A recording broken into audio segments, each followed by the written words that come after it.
Hello, আসসালামু আলাইকুম। আমাদের পার্ট নাম্বার 5 এ দেখাবো ব্যয় কিভাবে ক্যালকুলেট করা যেতে পারে। এখন আমরা যদি একটু দেখি, রিপোর্টে যদি খেয়াল করি বা আইটেমসে যাই, টোটাল পারচেজ, টোটাল সেলসে ডিউ 50 টাকা আছে। হ্যাঁ, তারপর দেখি সে আজকে পেমেন্ট পাইছে 2930 টাকা। টোটাল সেলস হচ্ছে তার 3400 টাকা, সে বিক্রি করছে। তার সেলস হচ্ছে 2980 টাকা। হ্যাঁ, 80 টাকা সে পাইছে কত? 30 টাকা। তাহলে তার ডিউ আছে 50 টাকা, এটা হচ্ছে এনাফ। আর এক্সপেন্স ব্যয় 200 টাকা সে ব্যয় করছে টোটাল। তো আজকে কোনো এক্সপেন্স নাই, তো আজকে আমি দেখাবো 500 টাকা এক্সপেন্স। কিভাবে? এক্সপেন্স অপশনে যাওয়ার পরে এখানে এক্সপেন্সের লিস্ট আছে, নিউ ক্যাটাগরি আছে, ক্যাটাগরি লিস্ট। তো আমি যাব এখানে নিউ এক্সপেন্সে যাব, অর্থাৎ নতুন ব্যয়। নতুন ব্যয়ে গেলাম। তো এখানে ক্যাটাগরিতে লিখবো, দেখো এখানে কিন্তু ক্যাটাগরি আছে অনেকগুলো, তাই না? তো এই যে ক্যাটাগরিগুলো, এই ক্যাটাগরি ম্যানুয়ালি এখান থেকে তৈরি করা যাচ্ছে না। তো সেক্ষেত্রে কি করা যায়? আমরা কিছু ব্যয়ের নাম লিখব। হ্যাঁ, এখানে এই যে নিউ ক্যাটাগরিতে যদি যাই, তাহলে কিছু ব্যয়ের নাম লিখবে, যেমন গাড়ি ভাড়া, গাড়ি ভাড়া, গাড়ি ভাড়া। দেন সেভ দিলাম। তারপর হচ্ছে মোবাইল খরচ। আমরা কিছু জিনিস নিজেদের মতো করে সাজাবো। তারপরে ঠিক একই নিউতে যাব, এখানে লিখব মোবাইল খরচ,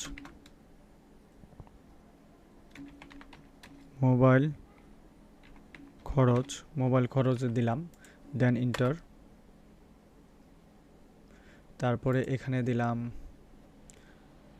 আবার নাস্তা, সকালের, বাংলা দিচ্ছি, সকালের নাস্তা দিলাম। আচ্ছা, তারপরে দিলাম দুপুরের খাবার,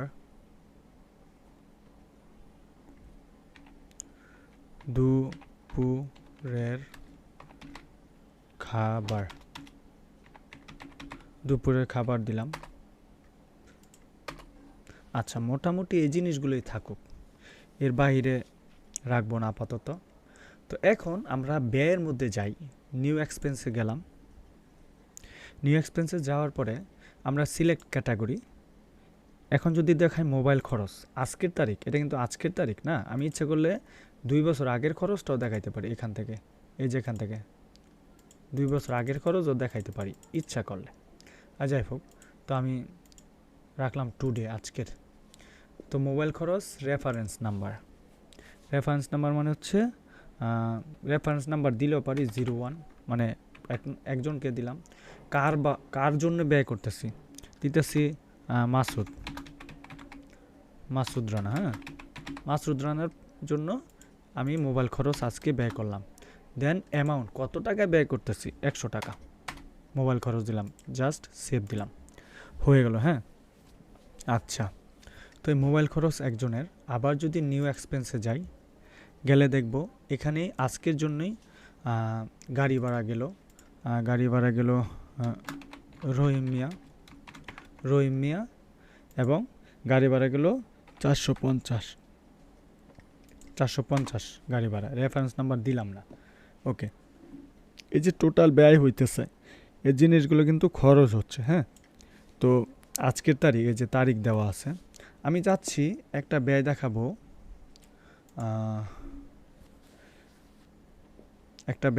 আমি 1 তারিখে একটা ব্যয় দেখাবো, এবং ব্যয়টা দেখাবো সিফাতের জন্য।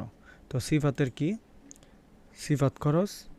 আচ্ছা, এই ব্যয়ের নামটা কি? সিফাত। আসলে ব্যয়ের নামটা সিফাত হবে না, এটা হচ্ছে বেতন। ওকে, এটা হচ্ছে বেতন। তো বেতনটা কার জন্য? সিফাতের জন্য। আমি যদি এখানে নিউ ক্যাটাগরিতে যাই, বেতন অ্যাড করি, বেতন হিসাব দিলাম।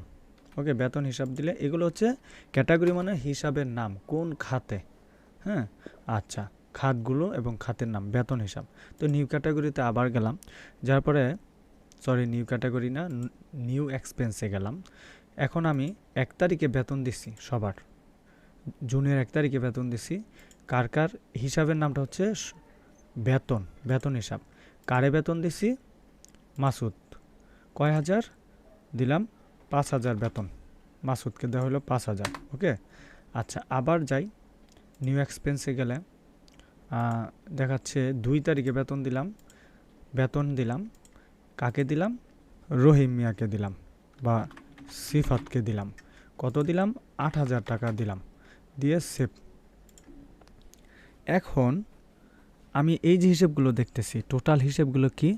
টোটাল হিসেবগুলো হচ্ছে তোমার এখানে 13,750 টাকা। আচ্ছা, এই যে হিসেবগুলো এখন কোথায় হিসেবগুলো আছে, এটা কিভাবে? এটা হচ্ছে এক্সপেন্স ব্যয়, ঠিক আছে? এইটা ব্যয়, দেখো কত তারিখে এগুলো আছে, এগুলো আমরা দেখতে পাচ্ছি কিন্তু অনায়াসেই, তাই না? এই যে ব্যয়গুলো, তো আমি 1 তারিখে 2 তারিখে অর্থাৎ এই যে এন্ট্রি দিতেছি কার মাধ্যমে ব্যয় হচ্ছে, হ্যাঁ, কার জন্য ব্যয় হচ্ছে, এটা কি হিসাব? বেতন দিছি সিফাতকে 8,000 2 তারিখে। 1 তারিখে মাসুদকে বেতন দেওয়া হয়েছে 5,000, ঠিক আছে? তো এই বিষয়গুলো এখন আমি যাই অ্যাকশনে, গেলে এডিট অপশনে যাব।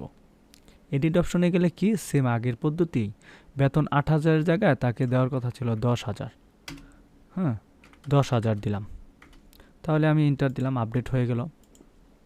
এই হচ্ছে বিষয়টা, হ্যাঁ, টোটাল বেড়ে গেল 15,000। এত এই যে এই হিসেবগুলো কিন্তু ভিন্নভাবে আমাকে চেঞ্জ করে নিতে হবে আমি আমার মতো করে। এখন আপনার লজিকটা এইটাই বুঝতে হবে, আমি আমার এই কোম্পানিতে কোথায় খরচ করতেছি, এটা কিন্তু কোনো প্রোডাক্টের সাথে অর্থাৎ পণ্যের সাথে, আইটেমের সাথে এর কোনো সম্পর্ক নাই।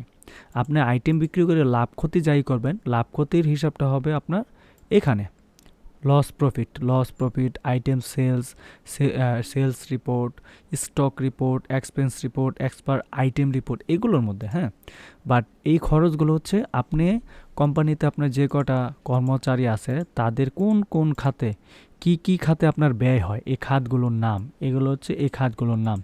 এই অপশনটা হচ্ছে ক্যাটাগরি, হচ্ছে খাতগুলোর নাম। আর এক্সপেন্স ফর কার জন্য ব্যয় করতেছেন এটা, এবং কত ব্যয় করতেছেন টাকাটা, এইটা। ওকে, এই হচ্ছে অবস্থা। তো রেফারেন্স নট বাধ্যতামূলক, নোট নট বাধ্যতামূলক, এগুলো দিতে হয় না। তো আশা করছি বুঝতে পেরেছেন। ধন্যবাদ।